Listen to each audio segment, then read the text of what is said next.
안녕하십니까. 출애굽 3강 바로 이어서 시작하도록 하겠습니다. 자, 지금부터는 이제 출애굽기를 의미로 바라본 출애굽기에 관해서 살펴보도록 하겠습니다. 의미로 본 출애굽기, 과연 어떻게 우리가 바라볼 수 있을까요? 자, 의미로 본 출애굽기 시작하도록 하겠습니다. 우선 출애굽기 전체적인 개요를 일단 살펴보도록 하죠. 이미 다 앞에서 한번 언급했지만 반복해서 살펴보도록 하겠습니다. 자, 1장에서 11장까지는 구원을 위해서 준비하신 하나님의 은혜에 관해서 기록을 해주고 있죠.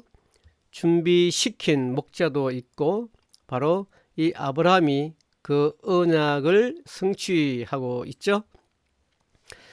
그 12장에는 이제 유월절에 관한 내용이니까 어린 양의 피로 구원받은 하나님의 은혜에 대해서 또 언급을 해주고 있고 13장에서 18장까지는 이제 오리엔테이션이죠. 세례를 받고 이제 광야 생활을 하고 이제 내려놓음 비움을 배우는 장소 바로 광야죠.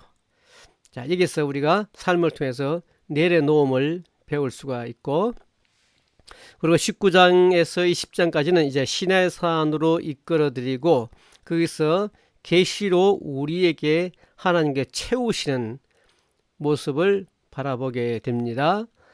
그리고 25장부터 40장까지는 이제 성막이 등장하는데 그 성막을 통해서 하나님의 임재와 영광을 경험하면서 하나님과 교통하는 삶을 살게 되는 것입니다. 이렇게 출애굽기를 통해서 우리 삶에 우리가 정확하게 정립되어지고 또 적용되어지는 그런 신앙생활이 되었으면 하는 것입니다. 그저 공부로서 끝나는 것이 아니라 출애굽기는 특별히 우리 삶과 직접적으로 연결이 되어 있고 연관이 되어 있기 때문에 적용할 수 있는 부분이 상당히 많이 있다는 것을 염두에 두시기 바라겠습니다. 자, 언약의 하나님. 이곳은 하나님의 그 은혜의 하나님에 대해서 관계를 말씀을 해주고 있죠. 언약 그 자체가 바로 하나님의 언약이죠. 그것은 언약은 무슨 언약입니까? 바로 구원에 관한 언약이죠. 하나님께서 구원을 위해서 준비하고 계시는 겁니다. 그러니까 그 구원, 하나님의 그 계획 자체가 바로 엄청난 은혜가 되는 거죠. 조상들과의 언약하신 것을 하나님께서는 반드시 기억하시고, 그리고 우리가 또 기도할 때도 하나님의 언약을 기억하면서 우리가 기도할 때 하나님께서 특별히 기도를 잘 들어주시는 거 우리가 성경에서 찾아볼 수가 있죠. 그리고 환경을 하나님께서 다 준비하시고 환경을 일일이 이끌어 가신 하나님의 그 놀라운 섭리도 발견할 수가 있고, 돕는 사람과 구원 대상자를 준비하시는, 하나님께서 모든 것을 다 준비하고 계시는 것을 우리가 출애굽기를 통해서 배울 수가 있고, 구원 대상자를 또 보내서 또 불러주시고 또 신비한 체험들과 기적들을 통해서 경험하게 하시고 하나님께서 어떻게 이끌어 가시는 것을 스스로 우리로 하여금 경험하게 하시죠. 그리고 능력으로 우상의 무능력을 드러내고 하나님의 영광만 드러내는 그런 역사들이 성경 곳곳에 드러나 있고, 그리고 수많은 간증들이 출애굽을 통해서 나타나게 되죠. 이런 간증이라고 하는 것은 바로 하나님과의 만남의 결과물이죠. 그래서 간증이 많은 사람들일수록 하나님과의 만남의 경험이 많은 사람들이라고 볼 수가 있겠습니다.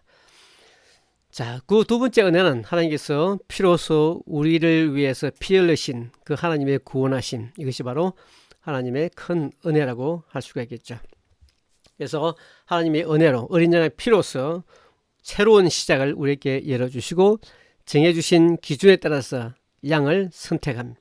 그러니까 정해진 기준이라는 것이 바로 하나님께서 꼭 필요하고 하나님께서 원하시는 양의 선택 기준이 있습니다. 그것은 한 가지만 만족시키면 되는 거죠. 그것은 바로 죄 없음.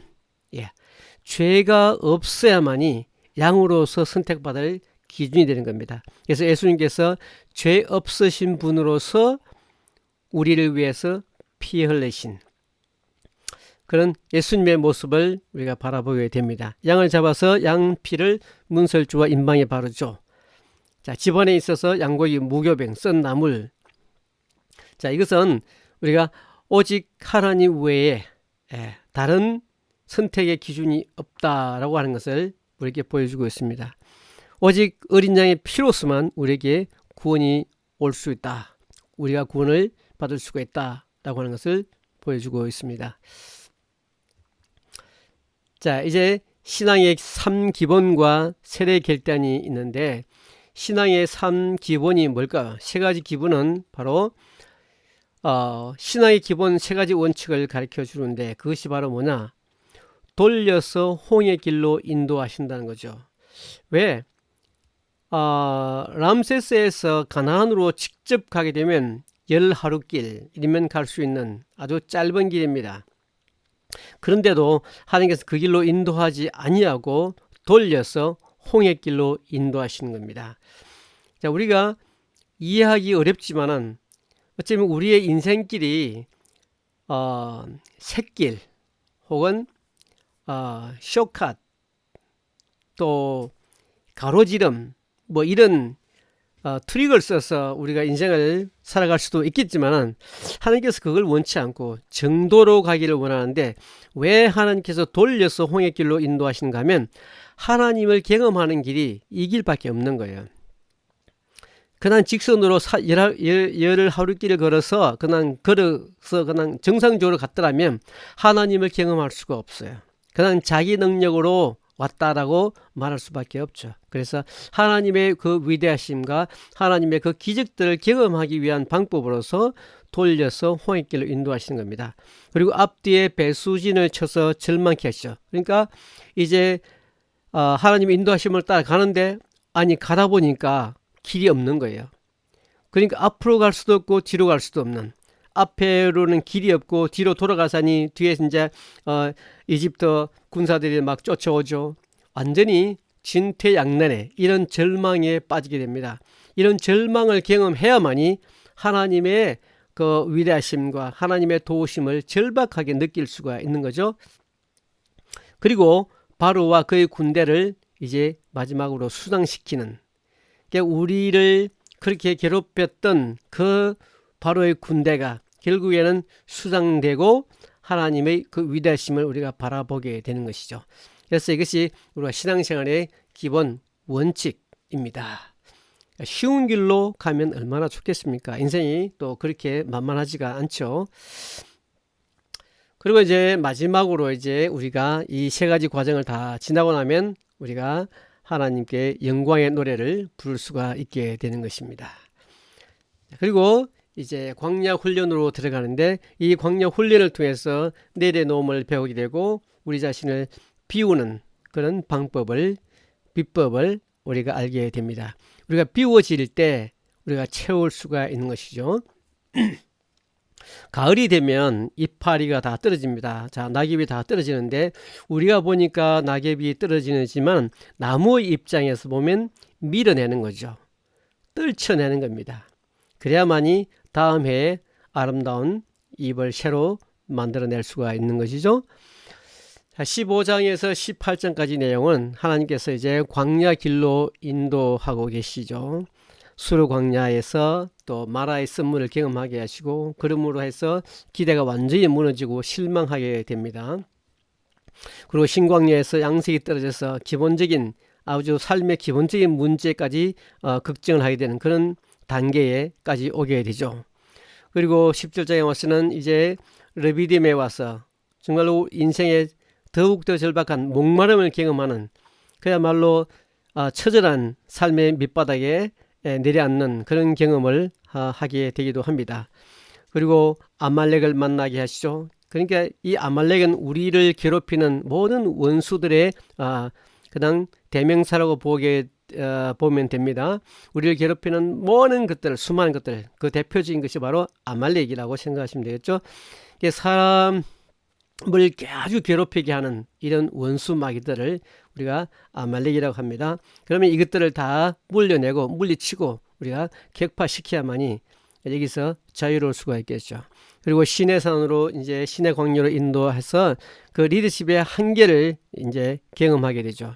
그러면 또 하나님에게 또 의지할 수밖에 없는, 하나님을 찾을 수밖에 없는 단계로 내려가게 됩니다. 이런 것을 경험하기 전부터 우리가 하나님을 만날 수가 있다면 얼마나 좋겠습니까? 이런 것을 교훈 삼아서 우리가 이런 것을 경험하기 전에 하나님과 정말로 좋은 관계를 우리가 맺을 수가 있어야 될 줄로 믿습니다. 자, 광야 훈련의 수업 목표가 있는데요. 광야 훈련의 수업 목표는 간단합니다. 십자가 중심의 신앙생활입니다. 그러니까 일이 잘 안 되면 십자가로 돌아올 수밖에 없는 거죠. 그러니까 일이 꼬이기 전에 늘 십자가를 붙들고 살아야 된다는 것을 우리가 경험을 통해서 알 수가 있죠. 기대에 어긋났을 때 문제 해결의 원칙으로 돌아와야 됩니다. 그리고 하나님 중심의 신앙생활을 할 수가 있죠.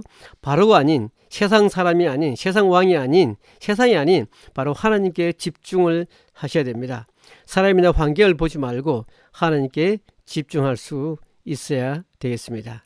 그리고 성령님 중심으로 우리가 신앙생활을 해야 됩니다. 목마르면 반석을 찾죠. 그러니까 우리는 목마르면 반석을 찾지만 우리가 목마르기 전에 계속해서 하나님과의 관계를 유지하고 있으면 목마르지 않는 경험을 할 수가 있습니다. 그래서 메마른 광야에서도 생수를 경험할 수 있는 그런 삶이 정말로 멋진 인생이죠. 윤택한 삶이라고 볼 수가 있습니다. 자, 사람 중심의 신앙에서 벗어나야 됩니다. 사람 중심의 신앙에서. 그래서 성령 중심, 하나님 중심, 숫자 중심으로 하고, 그 다음에 이 사람 중심의 삶은 여기서 말하는 것은 이제 영적 전쟁을 위한 기도팀을 만들라는 의미에서 사람 중심의 신앙을 말하고 있는 것입니다. 자, 사람들이 힘들 때 서로 위로가 되고 서로 의지할 수 있는 기도팀이 굉장히 중요합니다. 그래서 영적으로 서로 뒷받침이 되어주고 또 뒤에서 후원해주고 이러면 좀 힘이 나겠죠. 예, 혼자 있는 것보다는 셋이 이상 있으면 훨씬 더 위로가 되고 좋습니다. 자, 하나님 나라 중심의 신앙이죠. 하나님 나라를 위한 그 드림팀을 만들어라는 것이죠. 그래서 우리는 연합할 때 가장 아름다운 하나님 나라의 중심 생활을 할 수가 있는데, 저희 이제 우리 아솔 신학교가 좋은 이런 모델을 지금 보여주고 있죠. 그래서 필리핀의 많은 신학교들이 이제 하나의 이름을 그러니까 독자적으로 운영하면서 하나의 아솔이라고 하는 그 엄브렐러 밑에서 서로 협력하면서 단결하면서 성장을 지금 아름답게 하고 있고, 그리고 파키스탄에서 굉장히 또 아름답게 성장을 하고 있죠. 아마 파키스탄과 필리핀이 많이 경쟁이 될 정도로 지금 많이 성장을 하고 있습니다. 그래서 하나님 나라를 위한 이런 드림 팀들이 자 구성이 되어지고, 이제 다음으로 이제 아프리카를 중심으로 해서 이런 드림팀이 우리가 만들어질 텐데, 또 한국에서도 우리가 필리핀인들이 이제 교회를 중심으로 해서 이 하나님 나라를 위한 이런 드림팀을 만들어가고 있습니다. 우리들도 이제 더욱더 하나님 나라를 위한 기도 모임을 갖고 또 하나님 나라에 대한 비전을 가지고 우리가 또 끊임없이 기도할 때 하나님께서 우리의 이런 드림팀을 또 통해서 더 큰 하나님의 일을 만들 수 있도록 아마 후원해 주실 것입니다. 또 교회 목회자들을 돕는 우리가 동력자로 그렇게 살아갈 수 있기를 원합니다. 자, 이제 계시의 산으로 인도하시는데, 왜 그런가 하면 이제 계시의 산으로 인도하시고 하나님께서 우리를 하나님의 말씀으로 하나님의 계시로 채우는 그런 시간이 이제 다가옵니다. 비 왔을 때 드디어 체험의 시간이 있는 것이죠. 자, 모세가 이제 두 돌판을 들고 산에서 내려옵니다. 그 산에서 내려올 때에 이제 그 얼굴에서 빛이 나죠. 이것은 이제 두 번째 십계를 받았을 때입니다. 첫 번째 십계를 받았을 때 그는 깨트렸습니다. 자, 이것은 율법을 상징합니다. 첫 번째 계시는 첫 번째 그 계명은 율법을 상징하는 것이고, 두 번째 받은 계명은 새 계명, 새 언약을 상징하고 있는 것이니까 하나님의 은혜를 상징하고 있는 것이죠. 주와 함께 말씀을 나누었으므로 제 얼굴에서 그렇게 빛이 났으니 모세 자신은 전혀 알지 못하였다. 자, 모세는 모르지만은 하나님은 알고 계시죠. 이제 하나님의 어떻게 우리에게 하나님의 은혜로 채우시는지 한번 살펴볼까요? 자, 계시의 산으로 우리가 인도하시는 주 목적은 뭐냐? 하나님의 말씀으로 채우시고 우리를 하나님의 소유가 되게 하고 하나님의 제사장 나라가 되게 하고 거룩한 백성을 삼기 위해서 우리를 인도하시는 거죠.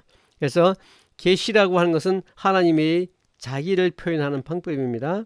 언약의 백성으로서 우리가 시험을 받고 하나님과의 인격적 만남을 통해서 거룩한 백성이 되어지고 하나님 말씀을 맡은 자로서 이 땅에 우리의 사명을 다해야 되겠죠.